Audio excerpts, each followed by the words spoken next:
नमस्कार, स्वागत है आपका मेरे चैनल में। If you want to shine like a sun, first burn like a sun, ये कहना था हमारे पहले बैचलर प्रेसिडेंट, जिनका नाम आज सभी जानते हैं। घर की आर्थिक स्थिति में अपनी भी हिस्सेदारी के लिए जिन्होंने 10 साल की उम्र में अखबार बेचा।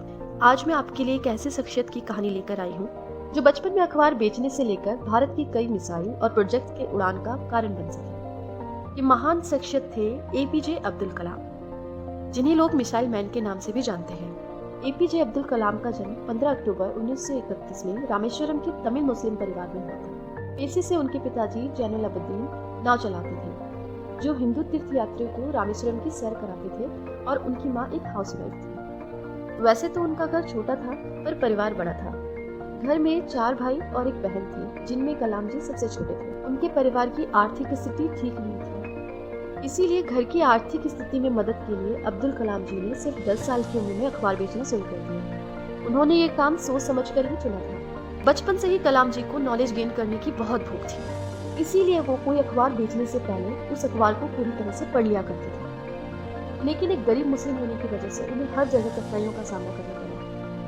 बचपन में एक बार जब वो अपने बेस्ट फ्रेंड रामनाथ शास्त्री के साथ अपनी कक्षा में पहले बेंच पर बैठे हुए थे, तब एक नई टीचर उनकी कक्षा में आए। तो उन्हें एक मुस्लिम और एक ब्राह्मण का एक ही साथ एक बेंच पर बैठना पसंद नहीं आया, तो उन्होंने कलाम जी को लास्ट बेंच पर बैठने के लिए कहा, और वहीं से उन्होंने लास्ट बेंच पर बैठकर ही बड़े बड़े सपने देखे और दुनिया को बदलने की ठानी। इसीलिए वो शायद हमेशा कहते थे, The best brains of the nation may be found on the last benches of the classroom.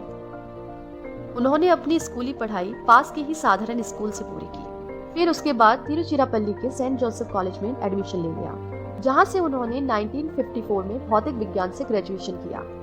उनके पढ़ने लिखने की शौक की वजह से ही उन्होंने पढ़ाई बंद नहीं की, और आर्थिक स्थिति ठीक ना होने के बावजूद भी उनके घर वालों ने उनका पूरा सपोर्ट किया और आगे की पढ़ाई करवाई। वे पढ़ाई के लिए 1955 में मद्रास आ गए, जहां मद्रास इंस्टीट्यूट ऑफ टेक्नोलॉजी में एरोस्पेस इंजीनियरिंग की पढ़ाई की। वहां पर कलाम जी ने अपनी करियर की शुरुआत भारतीय वायुसेना के लिए एक हेलीकॉप्टर का डिजाइन बनाया। यहाँ उनका मन नहीं लगा, क्योंकि यहाँ एक सीमित काम भी करना पड़ता था। इसके बाद उन्होंने 1958 में defence research and development organisation को ज्वाइन कर लिया। ज्वाइन करने के कुछ साल बाद में उन्हें विक्रम साराभाई जी के Indian national committee space research in COSPAR में प्रमोट कर दिया गया, जहां उनका पहला मिशन था इंडिया के पहले रॉकेट का उड़ान भरना। उनका मानना था, the country doesn't deserve anything less than success from us.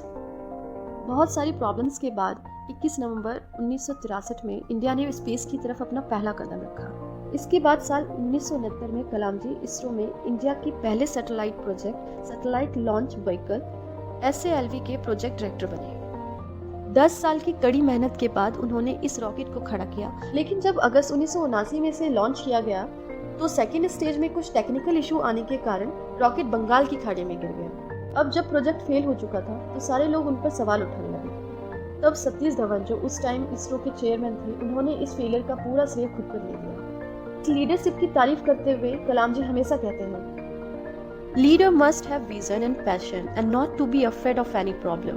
Instead, he should know how to defeat it. Most importantly, he must work with integrity. इस फेलियर से सीख लेने के बाद उन्होंने एक साल बाद ही एक नए satellite launch vehicle project SALV-3 का निर्माण किया। आखिर 18 जुलाई 1980 में उन्होंने SALV-3 से रोहिणी फर्स्ट सैटेलाइट को लॉन्च किया, जो कि सक्सेसफुल था।